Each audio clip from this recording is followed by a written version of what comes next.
Good afternoon. This is Universal News Media. Today is March 17th, 2018. Today we will be viewing images from unedited photos obtained yesterday from the federal aviation weather cams scattered across Alaska and Canada. All videos are in time-lapse mode with each frame equal to 10 minutes. Our first image was viewed by the south-facing weather cam in Onvik, Alaska. We're starting to see this striped planet frequently as it gets closer and larger. In Barrow, Alaska, from the southwest-facing weather cam, not much appears to be going on, but notice the tiny white dot. That's the concealment jet that causes the oddly shaped reflections to swing across the screen, which we'll see in a moment. Just in case anyone doesn't see the jet, here's an arrow pointing to it. The jet carefully follows the planet that the sun will be eclipsing shortly. The planet is nearly transparent in the atmospheric chemicals, but some contrast brings it into view. Also, notice the jet's reflection coming onto the screen from the lower right edge. The jet follows the planet, sending signals to the sun simulator prior to an eclipse. For those who are new to this channel, I'll quickly explain the sun simulator.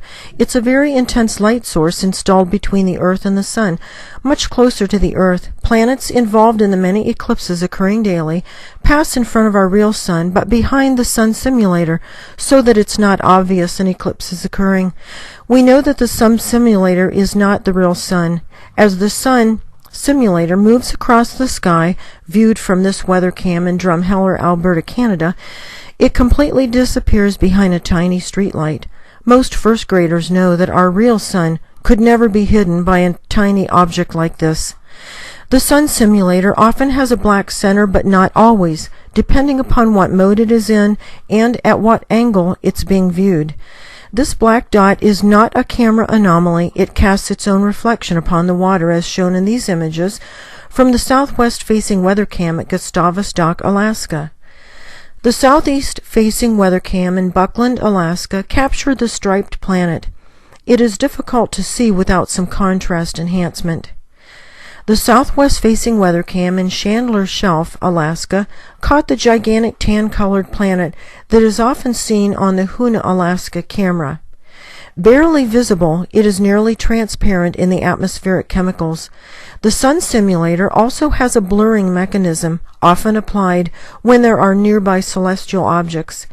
But as the sun moves closer to this enormous object, its tan color becomes more pronounced, even though it is still blurred.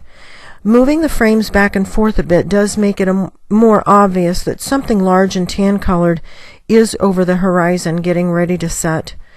As the sun gets close to the tan-colored object, the sun simulator's glare stretches toward the tanned orb in a further attempt to conceal it. This huge object sets to the left of our sun every evening, causing a very red sky to the left of the real sunset. I don't know about other states, but in Ohio, our sky is very heavily chemtrailed at sunset to the left and to the right of the sun, and often over the sun itself. The southeast-facing weather cam in Shivak, Alaska, shows the striped planet again. It quickly fades into a transparency from the atmospheric chemicals. Once again, here we see the red, fast-rotating, crater-pocked planet rolling through the sky from the southwest-facing weather cam in Kaufman Cove, Alaska.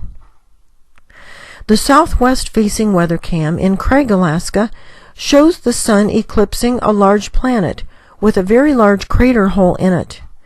The contrast-enhanced pictures show the planet and its detail much better. And in the last contrast photo, it's obvious that there are two planets. Here again is the red, fast-rotating planet that we see on many of the weather cams throughout Alaska and Canada. This one is the southeast-facing camera in Craig, Alaska. This same planet is very viewable from the south-facing weather cam in Edna Bay, Alaska. Chemtrails cross in front of it but fail to hide it from view. A close-up shows the many craters on this planet. In Elam, Alaska, the sun took on a very odd shape for at least 10 minutes, one frame. In Fort Yukon, the sun appeared to be the shape of an anvil. From the south-facing weather cam, we saw this. Even covered with clouds, the anvil shape is still there. The northwest-facing weather-cam in Tok, Alaska, shows a very fast-rotating, colorful, striped, large planet. After a few frames, the red planet comes into view also. Some contrast is added to these enlargements in order to see the details of the planets better. Its stripes and its rotation really show up in a couple frames, showing how fast this object is rotating. The red planet is once again captured on the Tok, Alaska southwest camera.